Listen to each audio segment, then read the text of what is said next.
us.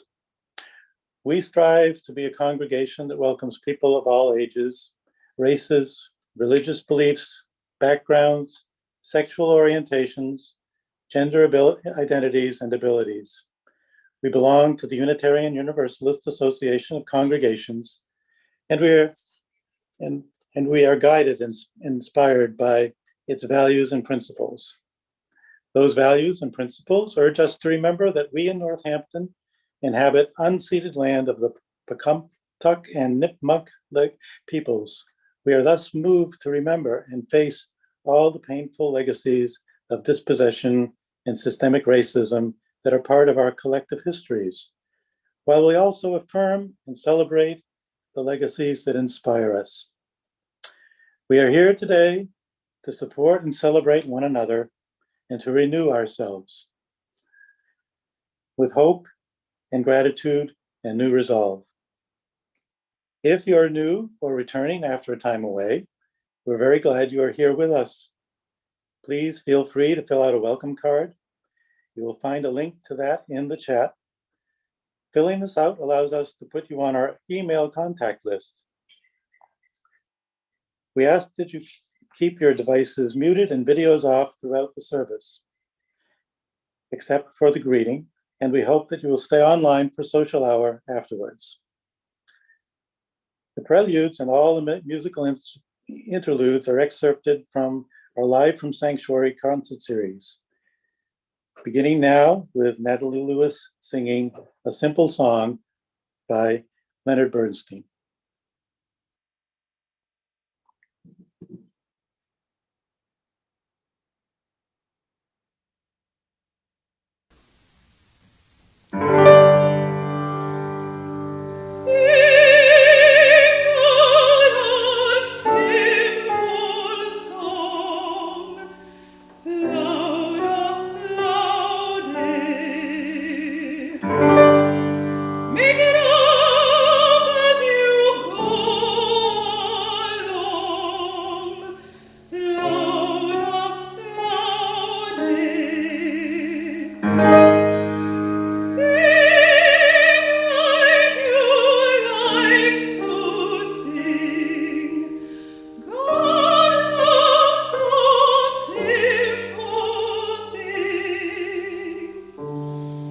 For God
The opening words are from George Bernard Shaw.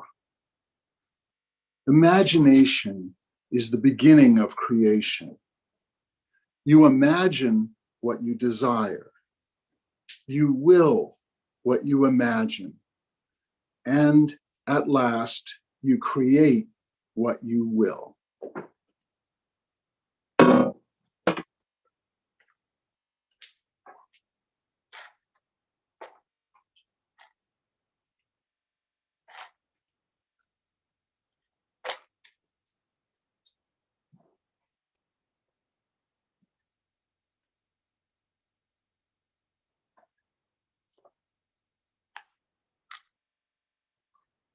All things are relatives. What we do to everything, we do to ourselves. All is really one. By Black Elk.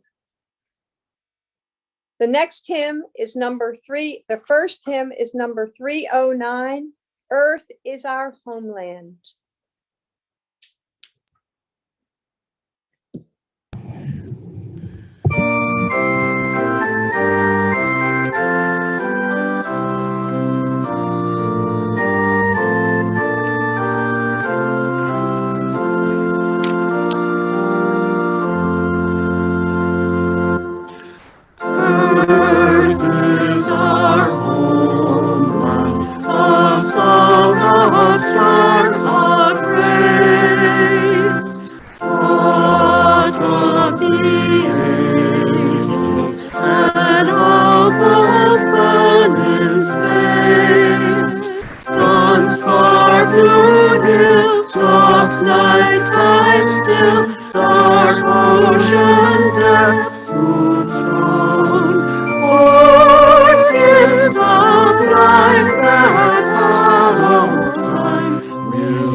Good morning. Now it is time for us to greet one another. You are invited to turn on your video or say hello in the chat. And if you are new or newish, we especially would like to hear from you, so we may welcome you.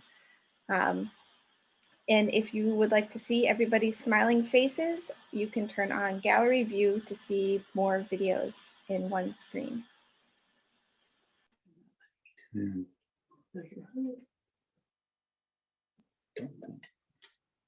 Can you see the chat?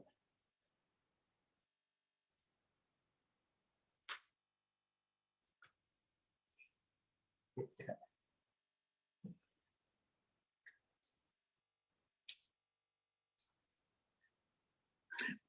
I see a message from Melissa Bullock. She says, I'm new with a smiley face. Or I'm muted. I think you're muted here. I don't know. Okay. Yep. Oh, my daughter's there. Oh, Jane Simons, beautiful service and good morning.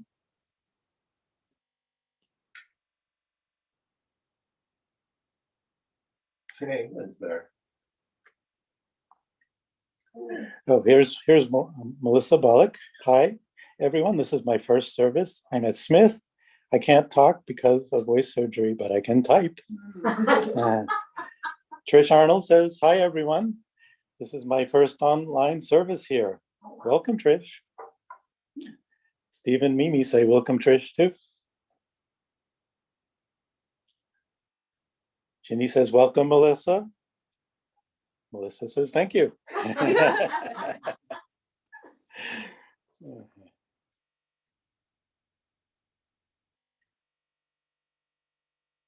Oh, here's Fran Adams, says greeting from Washington, D.C. Lovely service. She's part of our climate action group. Harriet Diamond is there too. say hi to Harriet. Oh, yes. Say hi to Harriet. Naomi Clavin, welcome to all, new and old. Trish Arnold says, hello from Florence. I'm joining with my daughter, Angie. Nice to be here.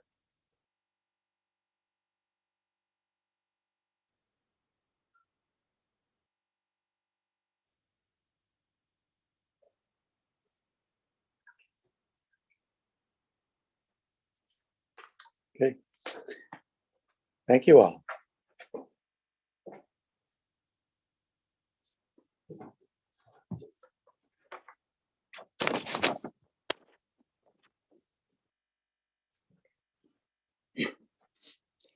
When Sky Woman buried her beloved daughter in the earth, the plants that are special gifts to the people sprang from her body. Tobacco grew from her head, from her hair, sweetgrass. Her heart gave us the strawberry. From her breasts grew corn. From her belly, the squash. And we see in her hands the long-fingered cluster of beans.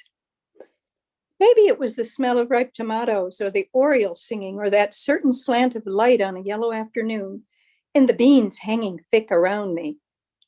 It just came to me in a wash of happiness that made me laugh out loud, startling the chickadees who were picking at the sunflowers, raining black and white hulls on the ground.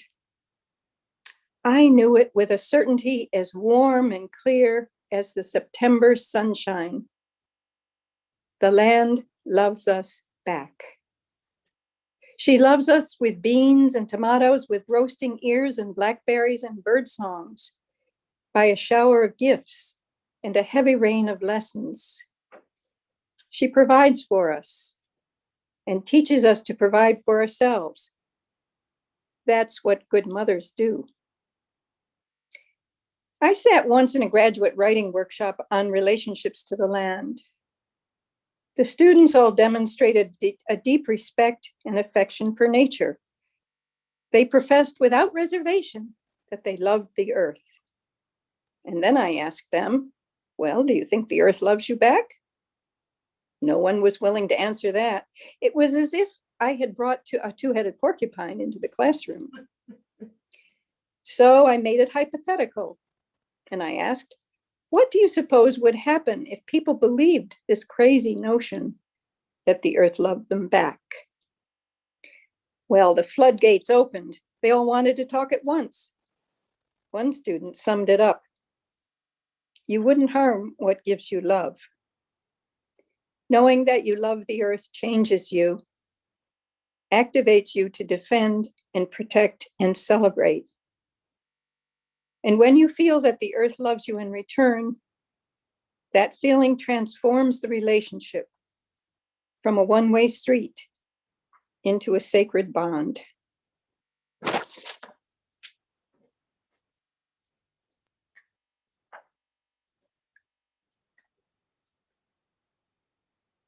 As we listen to Annie Patterson singing "Which Side Are You On" by Florence Reese, your contributions will be welcome and gratefully received.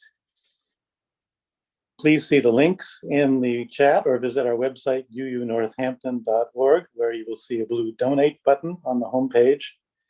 The offerings are shared 50-50 with the society and with organizations that serve our community and values. Thank you.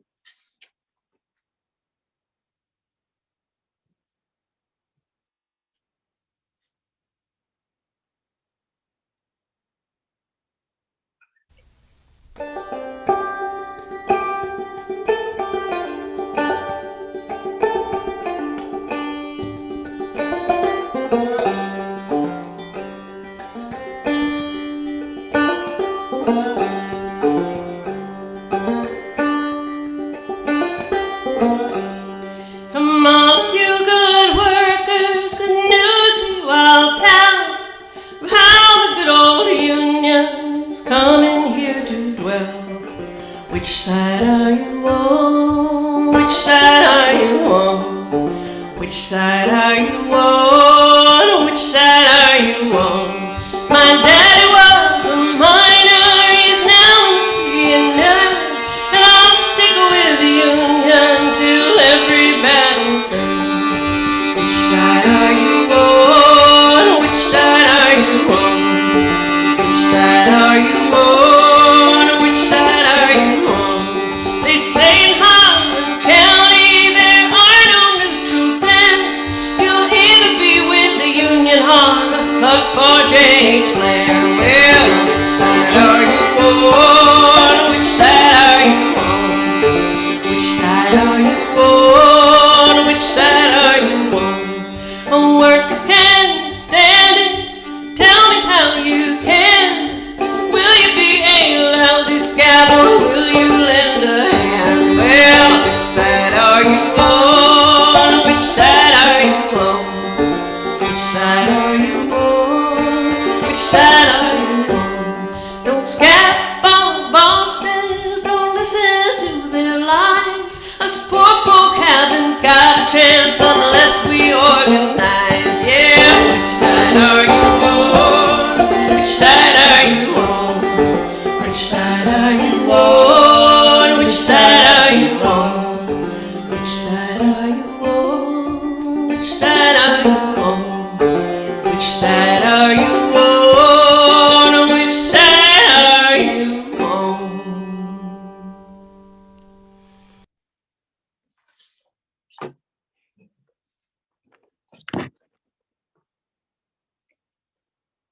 The next reading is from the book Less is More by Jason Hickel. Enlightenment thinkers once disparaged animist ideas as backwards and unscientific. But today, science is beginning to catch up. Biologists are discovering that humans are not standalone individuals, but composed largely of microorganisms on which we depend for functions as basic as digestion. Psychiatrists are learning that spending time around plants is essential to people's mental health, and indeed that certain plants can heal humans from complex psychological traumas. Ecologists are learning that trees, far from being inanimate, communicate with each other and even share food and medicine through invisible mycelial networks in the soil. Quantum physicists are teaching us that individual particles that appear to be distinct are inextricably entangled with others, even across vast distances. And Earth systems scientists are finding evidence that the planet itself operates like a living superorganism. All of this is changing how we think about our position in the web of life and paving the way for new theories of being. At the very time our planet is plunging into ecological catastrophe, we are beginning to remember secrets we long ago forgot. Secrets that linger in our hearts like whispers from the ancestors. It's not just our economics that needs to change. We need to change the way we see the world and our place within it.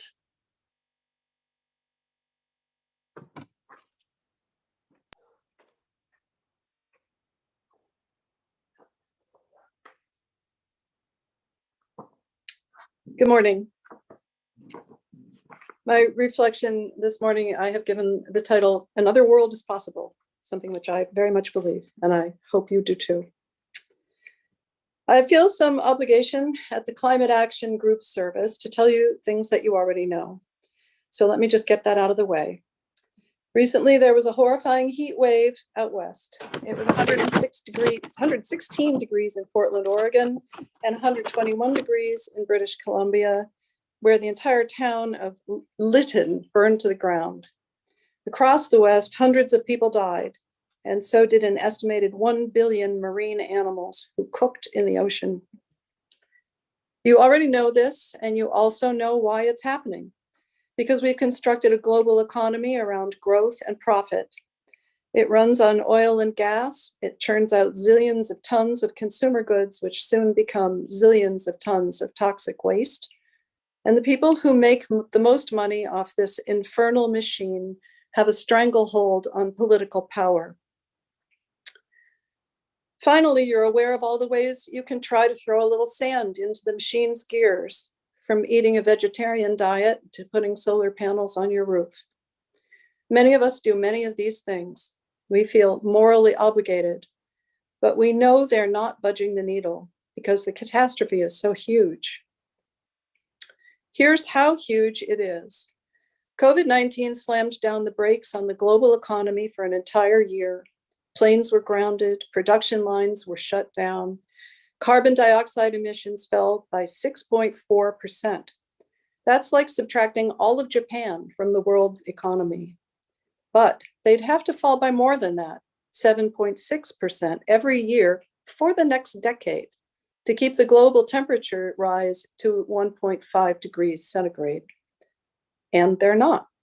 By 2030, models have estimated that global temperature will be only around 0.01 degrees centigrade lower as a result of COVID-19. What this tells us is that we can't meet this crisis by changing our behaviors within this economic system, this culture. We have to change more profoundly. Is that even possible? Not only are we creatures of habit who enjoy our comforts and privileges, but we see ourselves as naturally greedy, selfish, and short-sighted, motivated by restless dissatisfaction and competitiveness. The reason capitalism has taken over the globe, it seems, is because it so perfectly appeals to human nature. And unfortunately, along with our greatest achievements in science and art, it has also produced oppression, injustice, habitat destruction, resource wars, and climatological ruin. In our dark moments, we guiltily feel that's just who we are. But is that actually true? Two powerful and interesting books I read recently say otherwise. One is Robin Wall Kimmerer's Braiding Sweetgrass, in which she meditates on the epistemological differences between her heritage Native American culture and the one that has created the climate crisis. The other is Jason Hickel's Less is More, which traces the evolution of the modern economy and argues that its requirement for constant growth is an anomaly and not necessary for a flourishing society. These understandings can help free us from our defeatist sense that we have no alternatives. Before we can truly summon the future, we have to be able to imagine it. Our modern industrial capitalist economy is a very recent development. Anthropologists have discovered evidence of Homo sapiens groups that date back 300,000 years, and even older spearheads and pigments which their users must have conveyed 100 kilometers and more from where they found them. That is to say that intelligent, cooperative human groups who in time traveled out of Africa and over the face of the planet, crossing mountain ranges and oceans to do it, and adapting to every possible climate, survived and thrived for more than 300,000 years before the Neolithic Revolution and the dawn of agriculture. That's about 96% of human history. These people, equal to us in intelligence, were skilled hunter-gatherers. Anthropologists cite evidence that they were well-nourished, and if they survived childhood, might live up to 70 years. They lived as nomads, following the food sources they foraged or hunted, owning little property and sharing work, food, and childcare as equals, without the social hierarchies characteristic of settled property-owning societies, and perceiving the plants, animals, rivers, and mountains all as beings with whom they lived in intimate and reciprocal relationship. These practices, which persist in a few remote places on Earth even today, are arguably far more expressive of human nature than the way we live now. Certainly, they were far more sustainable. They were also more relaxed. Scholars agree that adults worked between 15 and 20 hours a week, tops. Children simply played. Present-day hunter-gatherers are still egalitarian and animist. Their economies are based not on exchange, but on fairness. James Suzman, who spent 30 years studying the Bushmen of South Africa, describes how when one person has more food than they need, they must share it with anyone who asks. This removes any motivation to hoard. A skilled hunter is jokingly mocked. This meat isn't very good. It's hardly enough to feed my grandmother. Credit for the kill and the privilege of dividing the spoils goes to the arrow maker, who might be an elder or even a child. So privilege and power do not accumulate around any one person. The Bushmen consciously enforce these behaviors as socially desirable. Robin Wall Kimmerer, in her beautiful collection of essays, describes how the Potawatomi to this day do not exchange sweetgrass for money. That would destroy its meaning as a gift from Sky Woman, from the earth. The Potawatomi understand humans to be the youngest of Earth's animals, who must humbly learn wisdom from other animals who are our elders, and from trees and other growing things. These elders bountifully supply us with all we need, and we in turn thank and tend and heed them in a reciprocal relationship of love. Their creation myth is one of love and bounty, not exile from the garden or domination of nature. Among the many lessons consciously taught by the indigenous people of North America, Kimmerer tells us, are the principles of the honorable harvest. These principles constantly question how to take life to sustain life without taking too much. She recounts folk tales illustrating the damage done by harvesters or hunters who carelessly violate the rule. She also tells the modern story of a young engineering student invited to go rice gathering with his Ojibwe friend and his family. They go out on a lake at dawn and spend the day poling the rice, knocking the ripe seeds into their canoe. But about half of the rice falls into the water instead. The young engineer sees this as inefficient and sketches for his hosts an idea for a grain capture system that could attach to their canoes. They listen and nod, but then answer that their tradition is to never take more than half. The fallen rice is not wasted, as the rice needs to seed itself, and they must also leave rice for the ducks. Kimmerer also speaks of needing to ask permission of plants to harvest them and listening to the answer. If the plants are in distress, they must be left alone. If they offer themselves, the honorable harvest requires people never to take the first or the last of anything, and to take only as much as they need. To harvest with care for the plant's well-being and give thanks. To waste nothing of what is given. to share it, and finally, to reciprocate with a service to the plant, perhaps by thinning it out so it may flourish, or by planting its seeds. If we understand the plants and animals as beings, as relatives, we cannot harm and exploit them. She asks us to imagine a developer who wants to build a shopping mall, having to ask the goldenrod, the meadowlarks, and the monarch butterflies for permission to destroy their home, and having to abide by the answer. That this idea would strike so many of us as ridiculous does not reflect well on us when we compare the bountiful world of the hunter-gatherers to the blighted one we have made. There is no one answer to the question of how humans came to be sedentary rather than nomadic roughly 10,000 years ago. The preferred explanation now seems to be climate-based. A benign period of warmth made food so abundant people could settle down. Once settled, in time, they developed agriculture. This happened separately in at least 7 distinct communities, perhaps because of the evolution of cereals or another climate shift that made forage scarcer. In any case, this set the table, as it were, for the development of modern society. We're accustomed to applauding this leap forward, but the anthropologist Jared Diamond has called it the worst mistake in human history.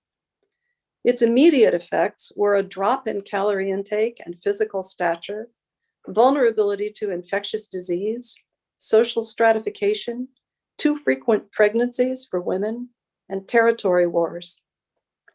A society dependent on just a few cultivated crops is vulnerable to their failure, as hunter-gatherers who consumed hundreds of foods or not. Grains can be hoarded for wealth and power, as perishable foods cannot. In the long run, the Neolithic Revolution enabled the development of the highly stratified feudal society. This, oddly, is where Jason Hickel picks up the story of the development of capitalism. After the Black Death, there was a labor shortage, and peasants were able to assert their freedom and farm for themselves, a more egalitarian moment resented by the aristocracy and the church, who then instituted the enclosure of the commons, claiming ownership of land that had always belonged to everyone and robbing those peasants of economic independence again. Subsistence economies collapsed with widespread famine and immiseration. By 1870, about 1/6 of England had been enclosed. The dispossessed peasants had no choice but to seek wage labor in cities, where life expectancies were short and conditions were squalid, just in time to enable the Industrial Revolution. For capitalism requires accumulation to get off the ground. The trajectory of capitalism was resisted strenuously from its outset by its laborers, but its rewards were dazzling to the capitalists themselves, whose control over the means of production enabled them to amass profits. This is capitalism's defining feature. It doesn't organize people to create goods, sell them, and simply sustain a business with a net profit of 0. It must grow and reinvest. It must have new markets, new labor pools. It must create new demand. It has required colonialism, slavery, Western expansion, advertising, planned obsolescence, consumer debt, and the artificial scarcity of money, time, health, and education, and the destruction of much of the natural world, so green and bountiful just a moment ago. It's now so evident to us that endless growth is unsustainable, it seems preposterous anyone could have imagined it could result in anything but collapse. But it can be very hard to step outside one's culture and see it whole and contingent and transitory. We cannot, of course, go back to being hunter-gatherers. A healthy biosphere is thought to have been capable of supporting a population of about 10 million people. And there are now 8 billion of us, and we don't have a healthy biosphere. But we could make significant changes to the economy we have. Hickel has offered a number of ideas. One that would vastly reduce waste would be to end planned obsolescence. We currently manufacture appliances designed to wear out or whose components can't be accessed or replaced, or whose software can't be updated. We could pass right to repair laws and mandate extended warranties. We could cut advertising by regulating where ads can appear and by banning the sale of our personal data that allows them to be targeted at us. In the 1990s, 90% of American CEOs thought that without advertising, their products would never sell. That wouldn't be true of products we actually need. We could share many items we currently own as individuals. Must everyone own a lawnmower, a power drill, a car? Or could we have libraries of things that people could check out as needed? We could end food waste. Fully half the food we produce is discarded, not eaten. It's clear our food distribution system is hugely inefficient. It should be relocalized, and unsold food should be distributed to those who need it. We could penalize environmentally destructive industries, from plastics to beef to commercial airlines. Employment would drop if we follow these degrowth measures. But if we can begin to accept the logic of a sharing economy rather than an exchange economy, we can begin to decouple labor from our rights to essentials like food and shelter and healthcare. We could shorten the work week, share out the available labor, and guarantee a living wage to all.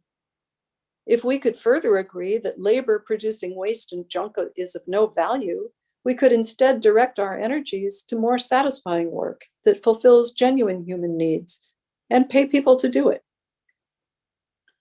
Hickel has many more ideas: to use progressive taxation to create a more egalitarian society, to decommodify essentials like water or public transportation, to forgive debts and stop magicking money into existence solely to lend it out. These ideas may seem very far from any possibility of realization, but here we are again, as at the dawn of agriculture, facing a great upheaval in climate and an urgent need to adapt. Hickel tells of a study published in 2015 by scientists at Harvard and Yale. Test subjects were asked to strategize how to manage a share of common resources across generations. Would they want to preserve resources for the future or consume everything themselves right now? 68% of participants chose to take only what they could regenerate and preserve the resources for people they would never know. The other 32%, however, chose quick profits. Over time, these people depleted the common pool until the end result was a complete exhaustion of resources for the future.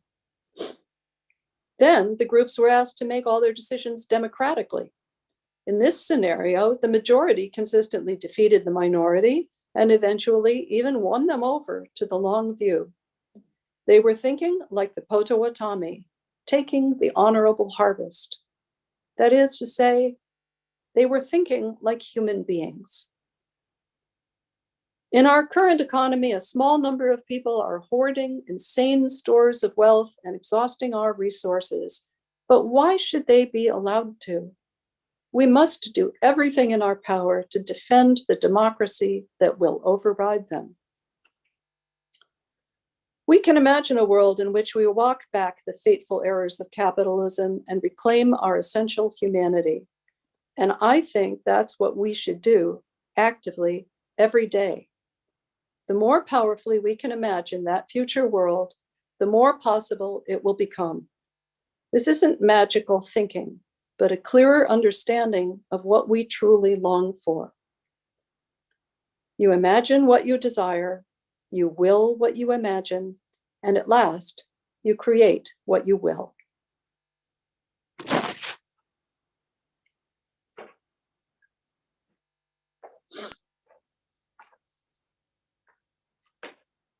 We'll now join in singing hymn number 21, For the Beauty of the Earth.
Our closing words are from the writer Arundhati Roy. She was writing about pandemics, but we are swapping in the word emergencies, for which her thoughts ring equally true. Historically, emergencies have forced humans to break with the past and imagine the world anew. This one is no different. It is a portal, a gateway between one world and the next. We can choose to walk through it, dragging the carcasses of our prejudice and hatred, our avarice, our data banks and dead ideas, our dead rivers and smoky skies behind us. Or we can walk through lightly with little luggage, ready to imagine another world and ready to fight for it.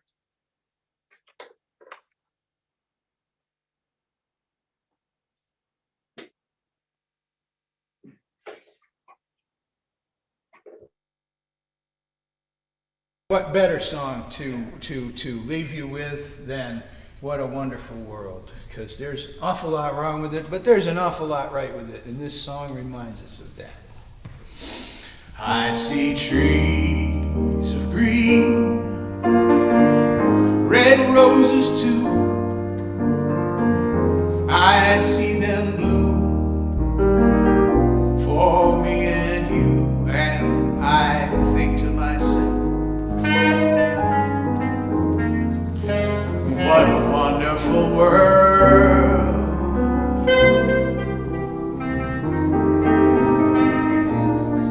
I see skies of blue,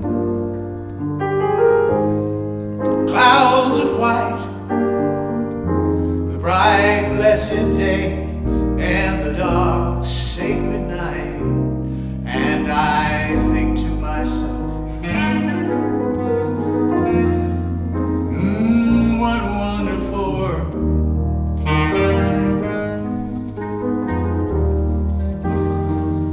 I see the colors of the rainbow, so pretty in the sky, and also on the faces of people passing by. I see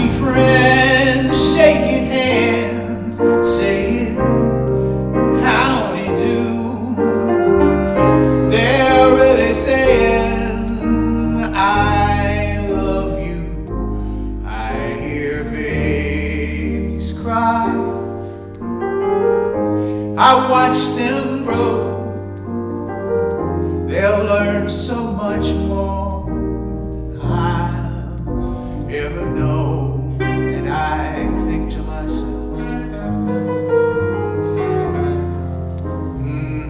what a wonderful world.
You know, I see the colors of the rainbow so pretty in the sky, and also on the faces of people passing by. I see friends shaking hands, saying howdy do, and they really mean it. They're really saying I love you. I hear babies cry. I watch them grow. They'll learn so much more than I'll ever know. And I think to myself, what a wonderful world.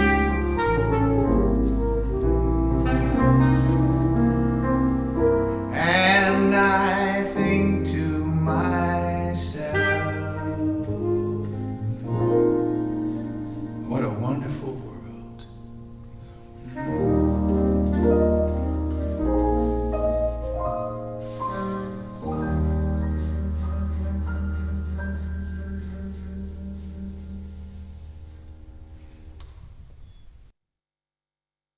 What better song?